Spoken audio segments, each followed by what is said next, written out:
measured ball over the top to Andrioli, who just did a great job in laying the ball back. And again, just for the NJIT fans watching, not taking anything away from that delivery. That was poetry, pure poetry. Andrioli from the left side, getting up top to the top of 18. Hyder coming through, getting it around textbook soccer 101. Finding the open spot, she had it, she fired, got it past the goalkeeper. Brilliant. We're level at 1, and now make a noise again. Here comes Andrioli down to the corner. Andrioli services across, but this time Annabelle Austin says that. And very quietly, Magali Capdevilla checked in. Yep, Mags just checked back into the match in the latter moments of this. The most proficient attacking midfield possession player on the Quaker squad from Barcelona, from the Barca Academy. And she's going to add some juice to this game. So if you're watching out there, fans, we have a good one. About 48 minutes of soccer left. 2 dynamic attacking players out on the field, 1 for each squad. Well, it's going to be curious as far as, as you said, the coaches managing the sides as they go back and forth a little bit. Mags coming in very late in the first half, and we'll see. 2:28 left to go here in this first act. Level at 1. Penn got the opening goal. The visitors just got the equalizer, and see where they're going to go from here. We talked about Brianna Andrioli from NJIT in the open. We talked about her in the first 2 minutes of the match. When she entered the match, we did not call her name up until that flash of brilliance that she just displayed. I said, but wait, there's more, because in my watching of the games, that's one thing that I did notice about her. We kind of gave the impression that she comes off the bench and right away. No, she's just going to dance around a little bit. See if you're not paying attention. Here she goes. Good work here by Venema as Eden gets the ball out of the way, but she's just going to go find some open space, and once she finds that space, you better be quick to adjust to it, because then that's when she's going to set things up, as you just saw a few moments ago. On the throw-in inside, Annabelle Austin thought about coming out. Now Penn's got to clear and control. Capdevilla dispossessed. Lagore makes the turn. So LaRoute is on the move. Root right there. Pass to the outside, Ramirez. Ramirez in front. That one's up. Service up top. Penn's not paying attention. They slap one out. Now they can try to control. No, NJIT pouring it on in these last few minutes of this first half. And look who shows up again at the most dangerous moment, Andrioli. Yep.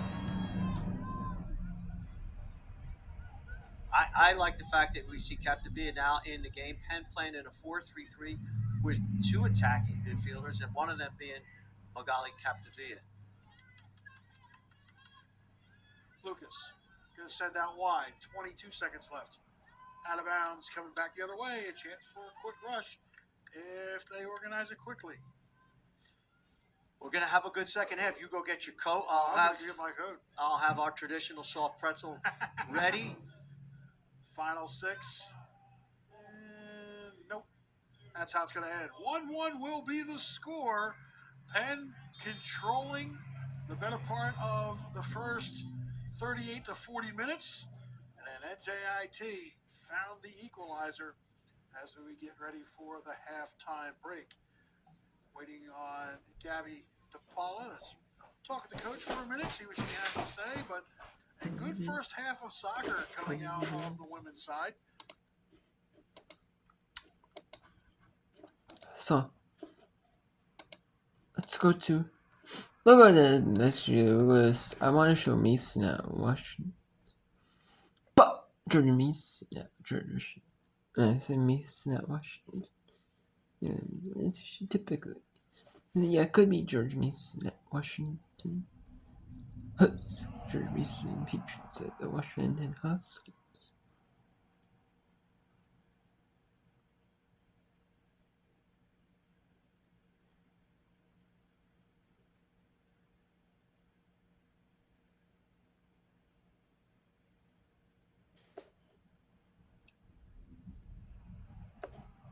typically it's not. And you say Mason, Washington.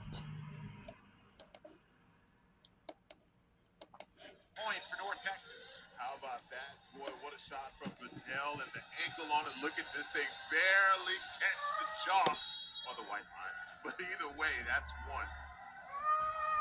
Beautifully played shot. North Texas trying to even it at one set apiece. They'll have a chance here. Mitchell, near side for Washington. Yes! Devine Green takes set to 25-18. The same score UTSA took the opening set. We're tied at 1 going into the break.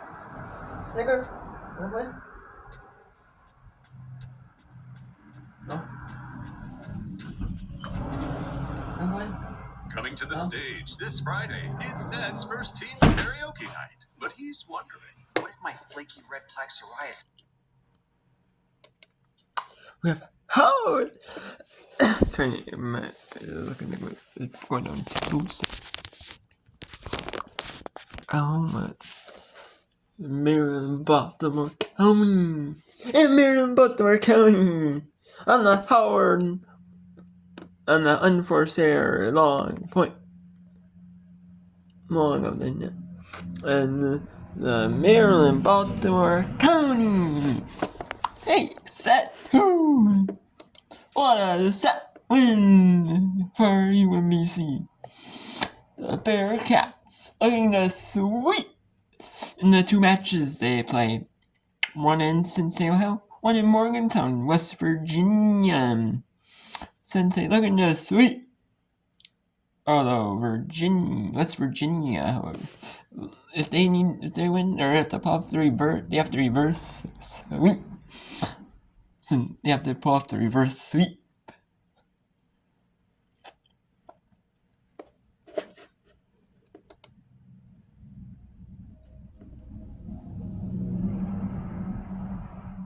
So let's go to set 2 at George Washington, where George Washington up 20-8 on George Mason.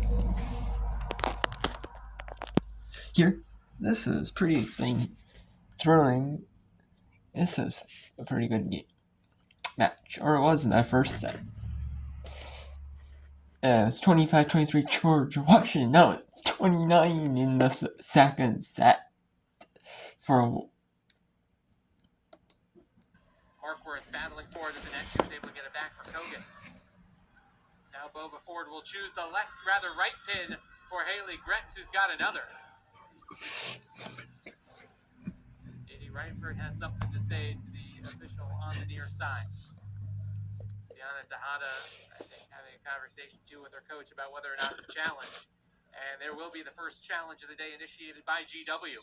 Beacon Schiffler-Bachman initiated 3 in the first set. Won 2 of them. And now we'll go to the monitor for the first time here in the second.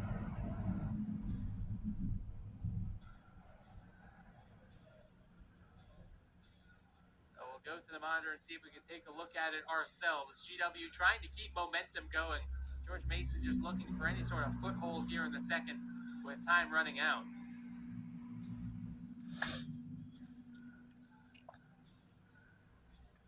Certainly looked innocuous enough on the first time through. Could be a question about where the hands were of Gretz, if they went over the net perhaps, or a net violation.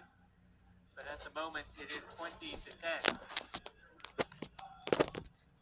They're going to challenge the touch.